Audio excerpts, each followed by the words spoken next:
É bem intrigante aquela história das sementes misteriosas que algumas famílias estão recebendo. Não sei se você ouviu falar ou leu a respeito. Algumas famílias aqui do Rio Grande do Sul e também de outros estados brasileiros receberam pelo correio pacotes com sementes. O mesmo fenômeno também se observou em outros países, como Estados Unidos e Canadá. Funciona assim: a pessoa faz uma compra pela internet e, ao receber o produto da compra, que é embalado em países da Ásia, como a China e a Malásia, junto com o produto comprado, a família recebe um pacote, ou a pessoa recebe um pacote com sementes, diferentes sementes. E aí a pergunta intrigante: que sementes são estas? Que frutos elas produzem? Será que são sementes boas? O que tem por trás destas sementes? Pois eu estou usando esse fato que foi notório aí em nosso país nesta semana, exatamente porque eu também quero, a partir de duas parábolas de Jesus, falar dos frutos. São as parábolas da vinha ou da plantação de uvas. É claro que uvas a gente não semeia, uvas a gente planta, são brotos que são plantados na terra, não semeados. Pois bem, vamos às duas parábolas. Uma é do Antigo Testamento, outra do Novo Testamento. O profeta Isaías contou a primeira parábola. O seu amigo plantou uma vinha, fez uma plantação de uvas, com todo cuidado. Preparou a terra, tirou as pedras, plantou as mudas, depois fez uma cerca ao redor, construiu uma torre para vigiar a plantação e construiu também aquele tanque onde depois as uvas seriam amassadas para a produção do vinho. Ele esperava que as parreiras produzissem uvas boas, porém ele constatou que elas só produziram uvas bravas ou uvas azedas. E diante desse resultado, o amigo do profeta perguntou: moradores de Jerusalém e povo de Judá, digam se a culpa é minha ou da minha plantação de uvas. Fiz por ela tudo o que eu podia. Então, por que ela produziu frutos azedos em vez de doces que eu esperava? E diante desse resultado negativo, o amigo do profeta tomou uma decisão. Vou tirar a cerca, vou derrubar os muros, vou deixar que os animais invadam a plantação, não vou mais podar as uvas. Enfim, a vinha ou a plantação de uvas será abandonada. Jesus contou uma parábola semelhante, com um enfoque um pouco diferente. Na parábola de Jesus, também conforme nós encontramos em Mateus capítulo 21, nesta parábola de Jesus, também um homem dono de terras fez uma plantação de uvas e teve os mesmos cuidados. Também preparou a terra, plantou as mudas, cercou a plantação, construiu a torre, o tanque e depois arrendou esta plantação para alguns trabalhadores, ou seja, arrendou a sua plantação para no tempo certo receber os frutos. No tempo da colheita, ele mandou seus servos ao encontro daqueles lavradores que haviam arrendado a sua plantação para receber a parte. Só que aí começaram os problemas. Quando os servos chegaram, os lavradores os receberam muito mal, espancaram a uns, mataram outros. Porém, o dono pacientemente lhes enviou outro grupo de servos e eles procederam da mesma maneira. Finalmente, lhes mandou seu próprio filho, dizendo: eles vão respeitar meu filho. Contudo, eles procederam da mesma maneira, porque disseram, ele é o herdeiro, vamos matá-lo e vamos ficar com a plantação. Foi então que Jesus, ao concluir sua parábola, deixou a pergunta: quando o dono da plantação voltar, o que é que ele vai fazer com esses trabalhadores? Meus irmãos e irmãs, não é muito difícil nós entendermos as duas parábolas. Ambas se referem a Israel. Na parábola contada por Isaías, nós temos a explicação lá no verso 7 do capítulo 5. A plantação de uvas é do Deus Todo-Poderoso. As parreiras que ele tanto gosta são o povo de Israel e o povo de Judá. E agora a explicação. Deus esperava que eles obedecessem à sua lei, mas ele os viu cometendo crimes de morte.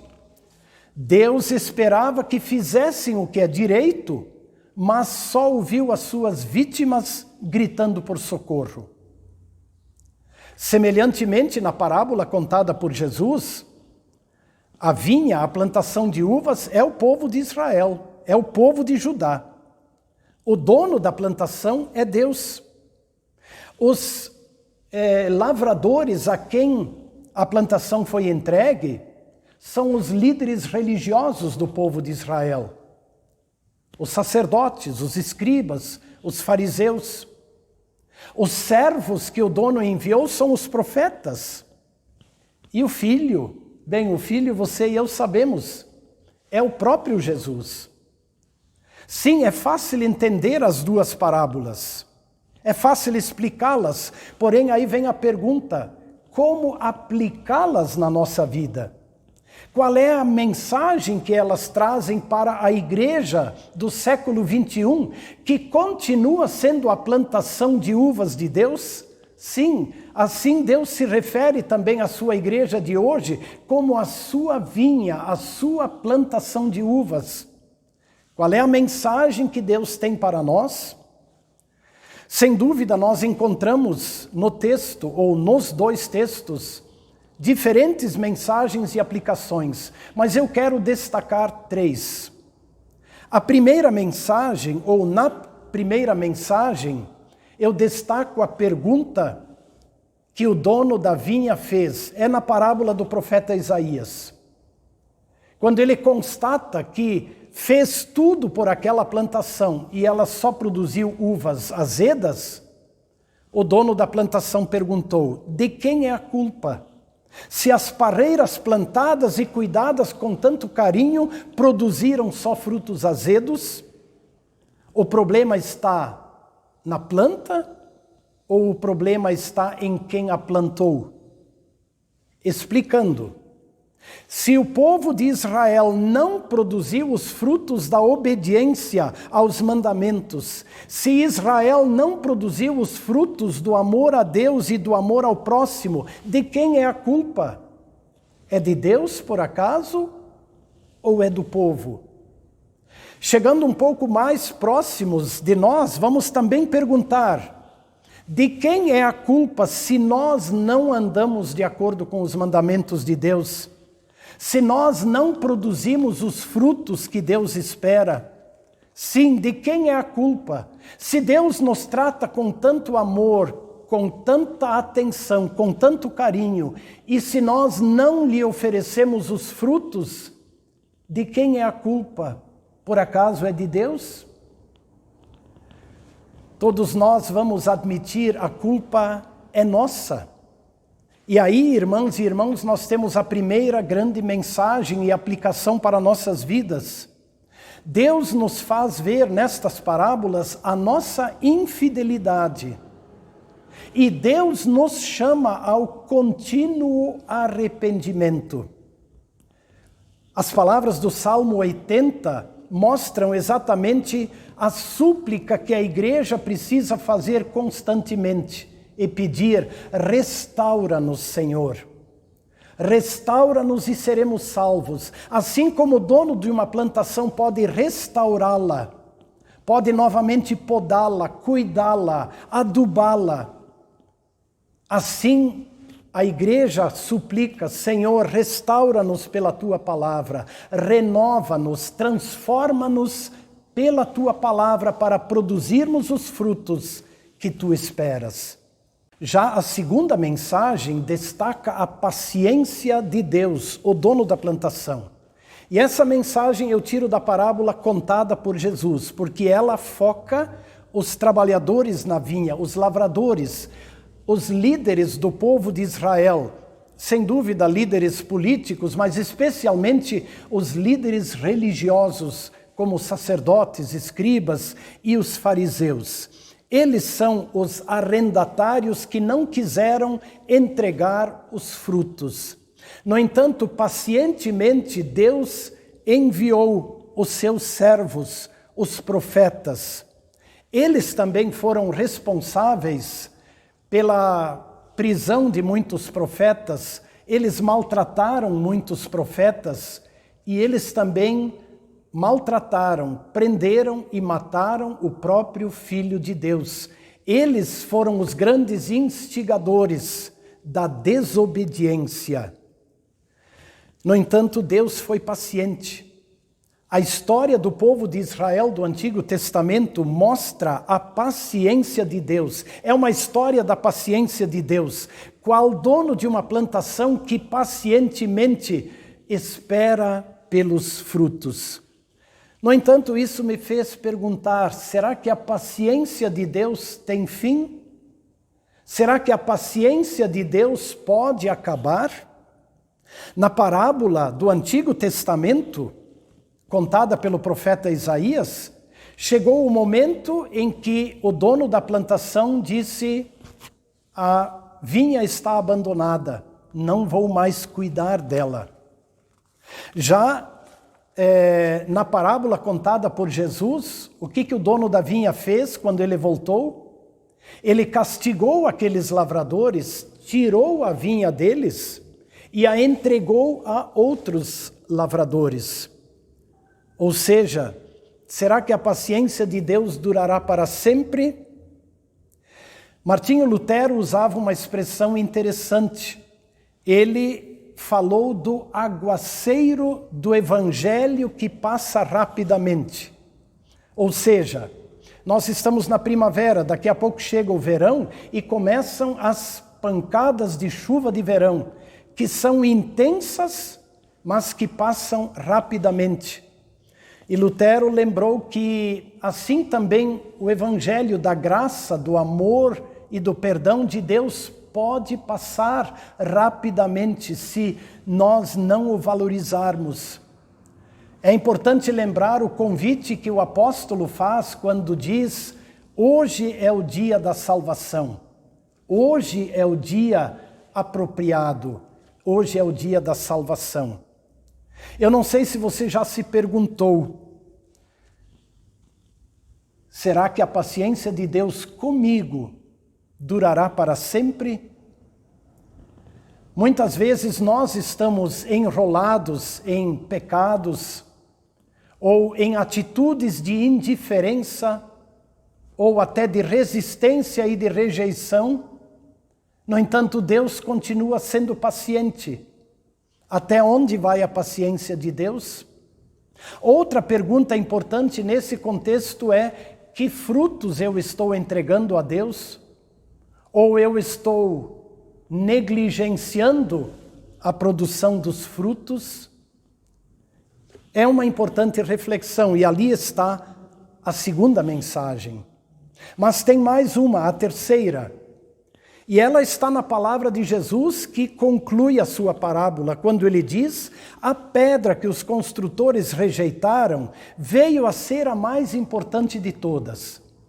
Essa frase de Jesus parece fora do lugar, porque até aqui ele fala da plantação de uvas, de repente ele fala da construção e da pedra que sustenta toda a construção. Ou seja, as parábolas apontam para Jesus. E Jesus deixa isto claro ao concluir a sua palavra.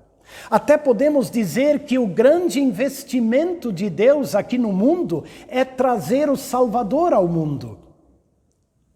É trazer Jesus Cristo para a salvação de todas as pessoas. Esse é o grande investimento de Deus. E a plantação de Deus, ou a igreja de Deus, tem esse propósito, trazer Jesus para a salvação da humanidade. E isso nos lembra também que o principal fruto que Deus espera é o fruto da fé em Jesus. Esse é o fruto que Deus espera colher. Que as pessoas conheçam a Jesus, creiam nele e sejam salvas. E a partir do fruto da fé, sem dúvida, muitos outros frutos poderão ser produzidos, até porque sem fé é impossível agradar a Deus. Nós lemos isso em Hebreus capítulo 11, verso 6. Sem fé é impossível agradar a Deus. Mas pela fé em Jesus, Deus aceita os nossos frutos. Deus aceita a nossa vida e aquilo que nós podemos lhe oferecer, apesar de sermos pecadores. Por isso, queridos irmãos e irmãs, que fiquem conosco na nossa mente estas duas parábolas, a de Isaías e a de Jesus, e que elas nos lembrem de que se faltam frutos, a culpa é nossa e não do nosso Deus. Por outro lado, que elas nos lembrem que Deus ainda é paciente com a sua plantação. E que aquela oração do salmista seja a nossa oração. Restaura-nos, Senhor, para produzirmos os frutos que Tu queres. E que o principal fruto que Deus espera é a fé em Jesus. Porque em Jesus também o Espírito Santo produzirá em nós os chamados frutos do Espírito: amor, bondade, alegria, paz, mansidão, domínio próprio e muitos outros. Deus assim o conceda. Amém.